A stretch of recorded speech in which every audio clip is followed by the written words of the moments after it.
Yes, welcome along to the Shelter FootyCast coming to you from the BackChat Studios. It's Mark Reddings back in the chair. With Schofield taking on a director's role, sitting in the corner just like a puppeteer, just holding the strings and making it all happen. He's got so much on his plate that he's decided to hand pass this part of the year to myself and a man who knows all about Test cricket, about one-day cricket, about T20 cricket. We talked to Bradley George Hogg. Hoggy, great to have your company as we roll through some of the big moments in sport this week. Yeah, Scoot. Just hopefully Will's not hand passing across the goal line in that back line, mate, because it could be an easy turnover with you and me up there helping him out.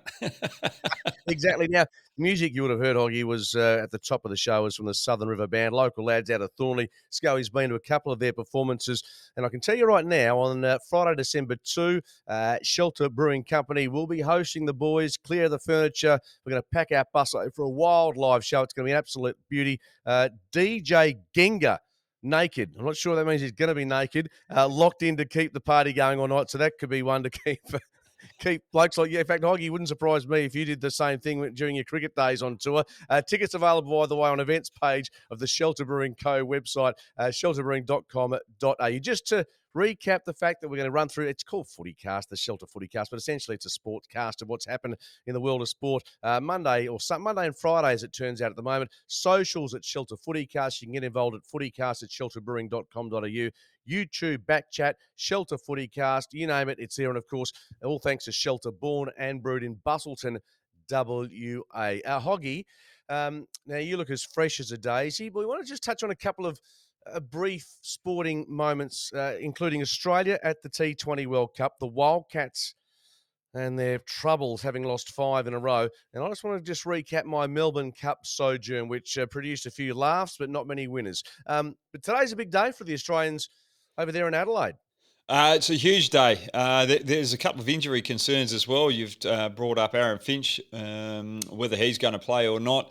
I don't think he will play. I know he wants to play, but then you've got Stoinis. He walked off the ground the other day while going through his bowling spell. And David, he's got a bit of a hamstring twinge as well. So there's a few concerns on the injury front for Australia. But also they've got to get their net run rate up because they can't rely on other results to go their way. They're well behind on the net run rate, and that's because of the game they played against New Zealand where they didn't bowl well up front, thinking that it was going to be a little easier than what they thought. Now, Hoggy, you and I never attained great marks in maths, so this is where you and I might struggle. But I'm guessing today, the Aussies, do we need to say score 200 and roll Afghanistan for about 80? Is that somewhere in the ballpark of what we need? I think with the equation it is now, with the results, with England not beating Sri Lanka by much, I think they've got to win by about 60 runs. But in saying that, this plays in Afghanistan's favour as well because they've got a quality spin lineup. If their opening bowlers do what they have been doing through the tournament and keeping it tight in the power play, then Australia are going to struggle through that middle period when they've got to take on the likes of Mujeeb Rahman and Rashid Khan. So there could be a big upset with Australia having to make up for lost ground earlier on in the tournament. Yeah, we'll touch on the T20 World Cup and what it means and the results, etc., in just a moment. And there has been, by the way, Hoggy, one person, in fact, two people that have had a bigger impact on this tournament than anyone else. Not Virat Kohli, hasn't been Barber from Pakistan, hasn't been a fast bowler from England. You know what it's been? Who's it been? It's been Duckworth Lewis. They have dominated, haven't they? They have dominated, and look, you can look at some of the results there, but I thought Ireland were in front of England at that stage. They deserve that result. But Duckworth Lewis, you don't want to see it happening, but we're trying to get a T20 tournament out of the way early on in an Australian summer, so you are going to be affected by rain at some stage so early in the Australian summer. You can't do much about it. That's true. It's out of the control of many, and unfortunately, it's affected a lot of matches. I'll tell you what's been not taken too well over here in the West, and you know it, is the Perth Wildcats. They have slumped to 5 losses in a row for the first time since 2005. They were beaten by the Tasmania Jack Jumpers last night. And there was a big back page splash about Craig Hutchison and his ownership and what that's meaning to the club, and the fans are not happy. The Naters are restless, Hoggy. This team doesn't ordinarily fail. And at the moment, they are on a slide after winning, I think, their first 3. They are in a bit of a hole. Yeah, look, you go back through the time when Damien Martin was captain. Damien did a fantastic job, but they had great leadership with the coach and also off-field management and ownership, and they've had that consistent ownership for a very long period of time. But when you have change of personnel in the coaching staff, playing staff, as well as ownership, you have a change of culture as well. If you don't continue, or what's the word for it? You're better at English than me. I'm probably better at maths than you. But when you have that continuation of culture, so you're bringing the young players through, you're bringing next coaching staff through. So you've got a plan that continues that culture that's been built over a long period of time. The Perth Wildcats were probably the best team going around in WA sport and were the pinnacle. I'm pretty sure that the Eagles, the Dockers, we as the WACA organisation looked at the Perth Wildcats and said, right, that's the template that we've got to go about building our culture. Let's go out and do it and achieve it. And I think they've lost their template. Yeah, and put it this way: if there's some staff not quite happy, they've moved staff on. They always say the front office or administration, if that's settled, if everyone's happy, somehow it translates into success on the park or on the pitch or on the court. So don't discount the fact that there's still some tinkering to be done on that front. And by the way, last night they're rebounding. They're getting smashed 48-32 last night. They've got one player contributing. That's Bryce Cotton. He scored 26 5 times. He scored 20 plus this season, but they don't have any other contributors. Their defence is poor. Blanchfield not scoring. Jesse Wagstaff scored 13. But Luke Travis, they've got so many holes in their team at the moment that John really is going to have to find something pretty quickly to restore this season because it's getting out of control. The last big moment of the round, Hoggy, it's worth touching on here. We're going back to the cricket, but Virat Kohli with the vision of his gear. You know, you're laughing in his Yeah. hotel room. What does that say about security? And did you have any breaches of that type when you were on tour? Oh, when I was on tour, I got laughed at because when you've got your little safe in your hotel room, normally you put your money in there. Yep. I always put my toothbrush in the safe because I caught someone playing with my toothbrush one particular day when I walked into the room. So that's one little thing that I Could have have, been one of your one little teammates. superstition. Yeah. The other thing is, we were on tour once, and this is the times back when we were actually rooming with each other, and I was rooming with Jason Gillespie, and walked in, and one of the hotel staffers had his gear on, or that's pads, bats, box, Ah, thigh pad, and Jason had to go down to the sports shop and get a new box because he just pulled it out. No coverage whatsoever. Plastic on meat, and Jason didn't like that. He's a bit worried about diseases being transferred. plastic on meat. That's a very nice way of just summing it up, Hoggy. Yeah, so Virat Kohli, of course, I think the company that's involved, the consultants, they got the lemon over all this. So there was a price to pay for what was a breach of hotel security. So didn't have the same such security breaches in my hotel when I was at the Melbourne Cup, Hoggy. All I had was a breach of someone who'd spent too much time at Flemington and not enough winners. So just to wrap it up, I went to Derby Day. That was a fun day. Went with Rick Hart, former Dockers chairman, and some friends, and I had a couple of results. But Tuesday, 10 races at Flemington. The first was at 10:45 Melbourne time. The last was about 5:25. You think we could have picked one winner in those 10 races, not to be, including the Melbourne Cup. Gold Trip, 57.5 kilos. Not since Makybe Diva has there been a horse lump that much weight. And it's won only once before in its whole career. So tell you what, it was a hard time finding winners, Hoggy, but as you can appreciate, I'm not sure if you've been to the Spring Carnival, it's a lot of fun. Oh, it is a lot of fun, but yeah, I don't gamble that much, and the reason being is I can't pick a winner either. So I went for Stockman in this year's Melbourne Cup. Being a country boy, being a farmer, I thought, right, that's the one that's going to get me over the line. And yeah, no bickies for Hoggy. Yeah, I But can tell you now, yeah, quickly going back to the Virat Kohli thing, but I think it's just disgraceful that you actually go through someone's room like that and you put it on socials. Someone of that caliber, yes, you've got the honour of being in the hotel, of working around these particular players, and not too many people get face to face with Virat Kohli, let alone get into his room. But just everything that he had in order, all the brands that he had there with his coffee, how he had his bathroom set up, everything was neat and tidy.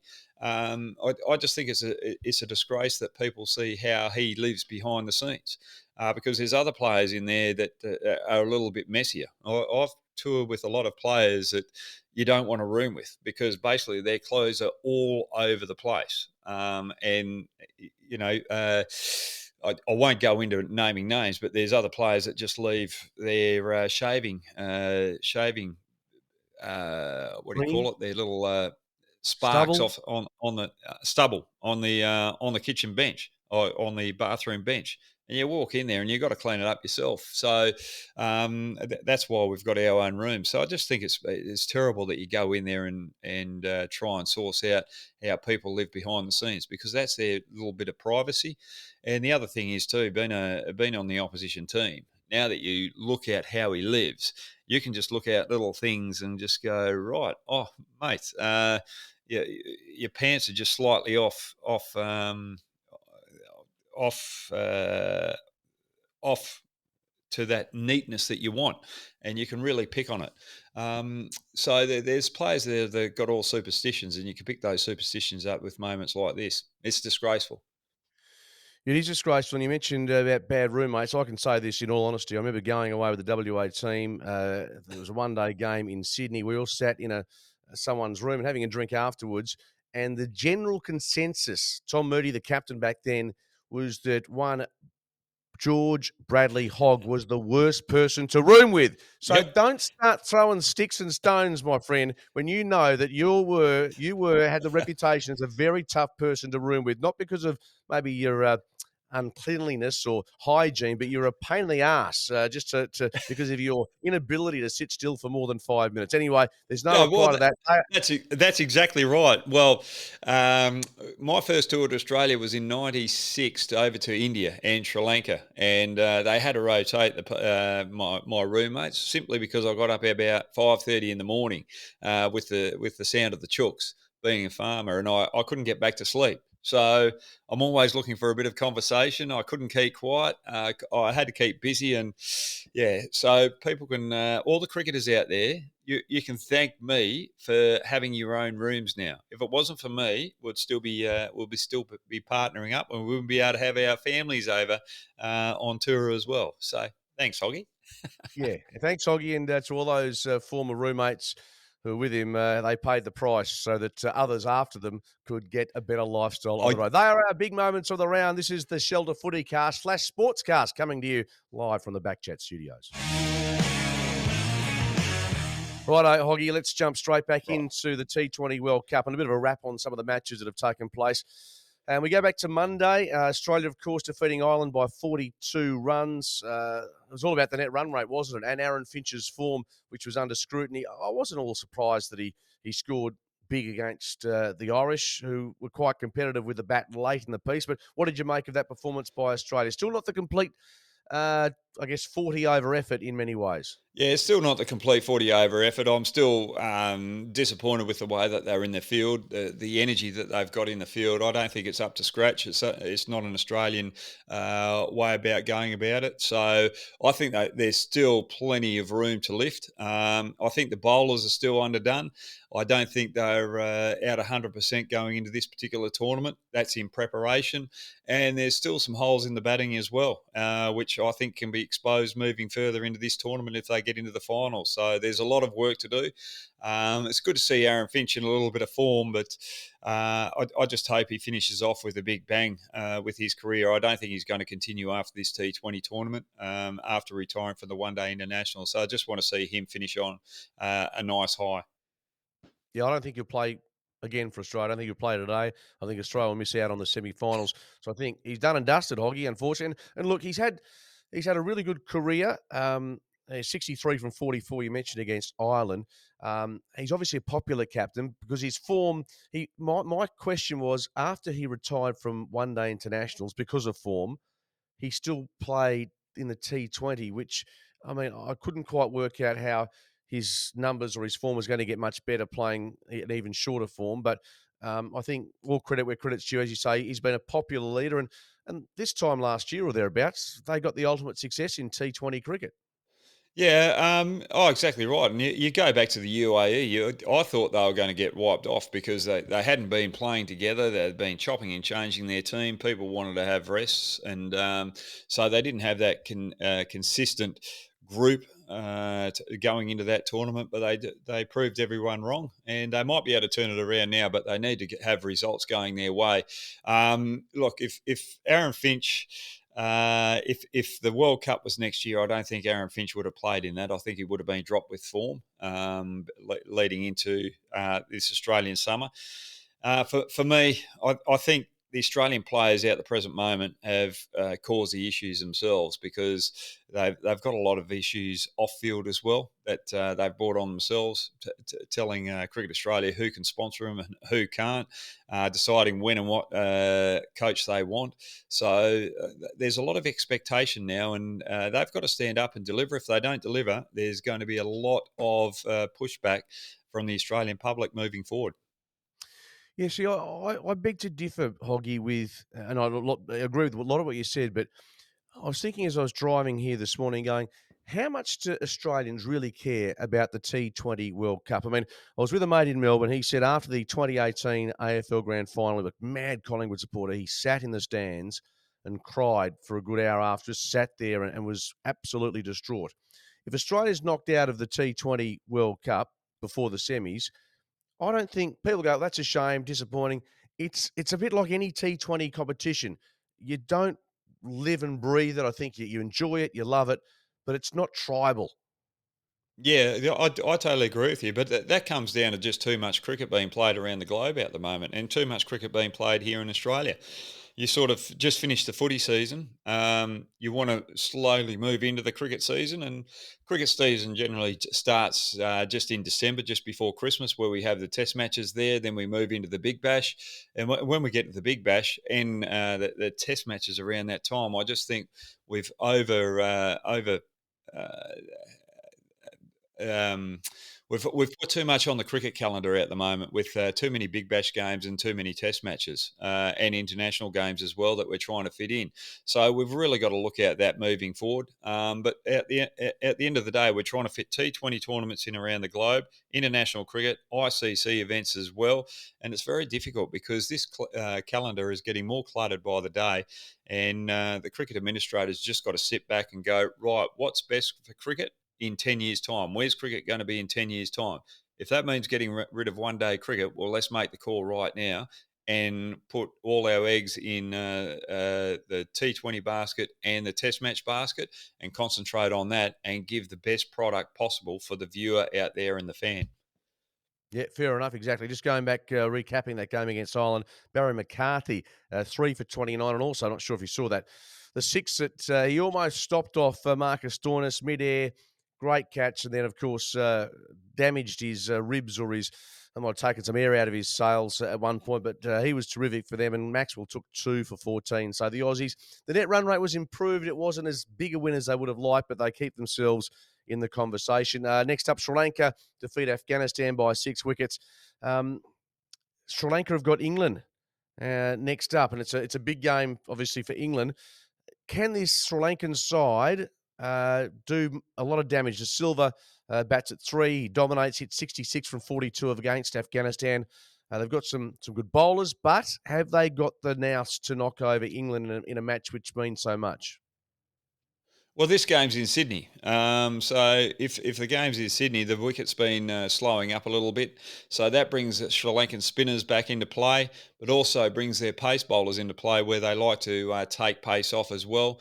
but also with their batting against sheer pace. It's not going to be as quick coming onto the bat, so they'll have more time to be able to adjust. So the game evens up a lot more right now. So Sri Lanka come back into the contest, but I still think England will be too good for Sri Lanka in this particular contest. I just don't think Sri Lanka have the depth out this present moment. I just think England have got better depth in their batting and also in their bowling as well. And I think Mark Wood's going to play a huge difference. I think he's going to rattle that middle order of Sri Lanka. Yeah, he's quick, isn't he? When he gets it right, he's pretty tough. Speaking of England, they beat New Zealand by 20 runs during the week, inflicting the Kiwis' first loss of the tournament. And you go back to what makes England great in short form cricket, Hoggy. You'd have to say top of the order, Joss Buttler, Alex Hales, and they just seem to be able to set up England for a total more often than not. Yeah, definitely. But when you're playing against New Zealand as well, you want to make sure that they bowl first because they like to defend totals. So the toss is a huge importance against New Zealand. So for me, that game, New Zealand fought their way back. They're batting deep. I'm still not solely convinced on England. At the start of the tournament, I had them as pure favourites. So I thought they were playing dominant cricket. But the other night, it was just the toss was in their favour. And I just felt batting first against that New Zealand attack just gave them a little bit more comfort. So for me, I'm still a little bit concerned about England. And I still think New Zealand, if things go their way and in the next game their top three get a little bit of a touch under their belt, I think they're going to take this tournament out. So for me, even though New Zealand lost the other night, I still think they're going to be the favourites into the final series the way that they've played this tournament. Yeah, that match against New Zealand, Josh Butler, 73 from 47, Hales, 52 from 40. So they were terrific. Williamson with 40, Phillips, 62, the best for New Zealand. So that match really means that now it's tough for Australia to get into the semis. It was a chance if New Zealand had beaten the English, that Australia would have been better placed, but nonetheless, that's where it stands. And the Netherlands defeated Zimbabwe by 5 wickets. We'll touch on that briefly. I mean, at the end of the day, two nations that haven't really. I mean, they've had their moments during the tournament. Hoggy, you've been able to catch either of those two countries. Van Mierenken's 3 for one of the highlights. Raza was good for Zimbabwe. 40 runs, not quite enough, and Netherlands get home by 5 wickets. Yeah, look, I've been very impressed with both Netherlands and Zimbabwe. I thought they've outshone any other bowling attack here in Perth. They showed everyone how to do it. You just bowl that test match length and you can pressure the top team. So I've been very impressed with them. They've got a good foundation. The Netherlands, the way that they batted here in Perth too, against a fast, bouncy, fast pace attack of Pakistan, I thought they held their own, even though they only got 92. But what it told me is that they've got good techniques. They've got a good foundation. Now it's just having a little bit more exposure to extra pace, extra bounce, and having more options with their scoring shots. They didn't throw their wickets away.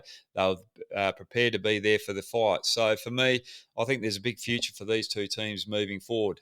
Zimbabwe, in saying that, you've still got politics over in Zimbabwe cricket, which needs to be sorted out very quickly. We touched on that with the Wildcats. If you don't have your administration off-field working well and you've got too many rules and regulations and too many people trying to have their say and not having a focus of where you want the game moving forward, you're always going to be in trouble. So for me, Zimbabwe got to sort their off-field issues out moving forward, and then the on-field will improve substantially because they're still a playing nation that can cause a bit of damage in T20 World Cups moving forward.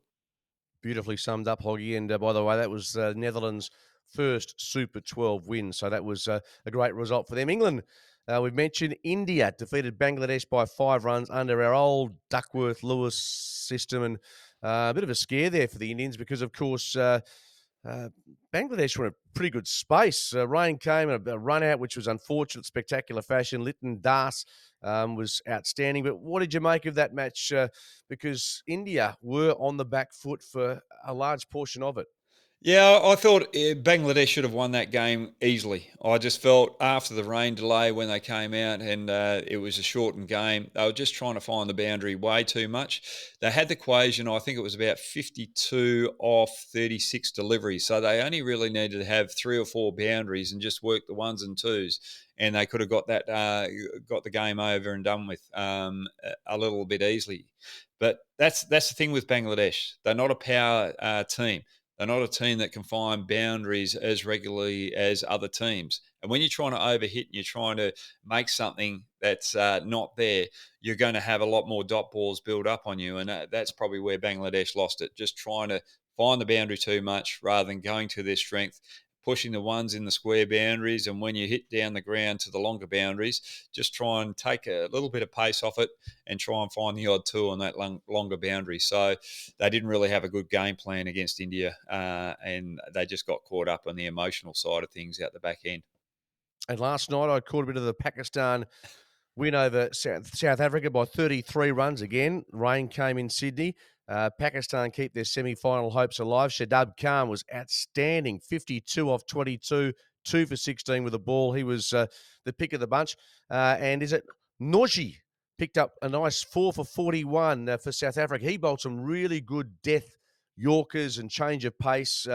But unfortunately, South Africa were cruel by the adjusted total that they were given late in the game. Yeah, that's Norky. He's probably the quickest bowler going around in world cricket at the moment and most consistent. So he's probably the most vital bowler that South Africa have got in there.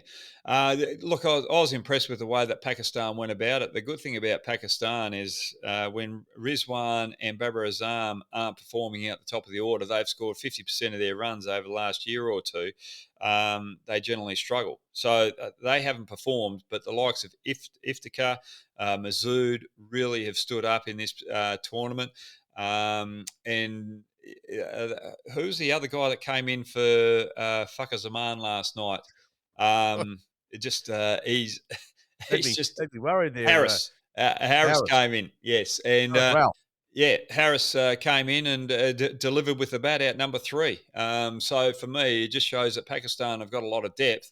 It's just about confidence for them, and there's still a chance of getting into this World Cup semi-finals because South Africa, if the Netherlands can get 130 against South Africa, and Norkie might have a little bit of an injury too because he was holding that rib after after a couple of deliveries last night, so they might rest him for the next game. If they rest him for the next game, that frees up the Netherlands just to have a bit less pace coming at them with the bat, and they might be able to get 130, 140. And the way they bowl, they might be able to pressure this South African batting lineup into a position where they get a little bit nervous.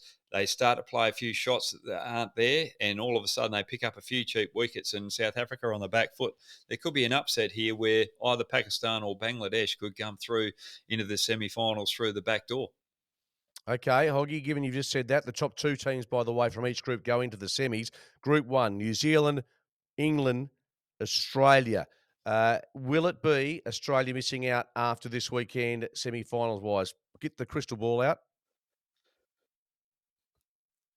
Yeah, look, I can't see Ireland beating New Zealand. I think New Zealand are just playing too good a cricket. And I wouldn't be surprised if there's a little upset between Afghanistan and Australia. I'm not saying that because What? Afghanistan are going to be the better team, but just the circumstances of the scenarios.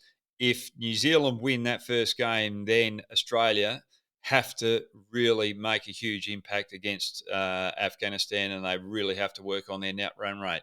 With that, if they've got to win by 60 runs or so, Sri Lanka put 130, 140 on the board, or even 150. 150 will be a winning total, and they've got to go after Majib and Rashid Khan in those middle overs and go hard.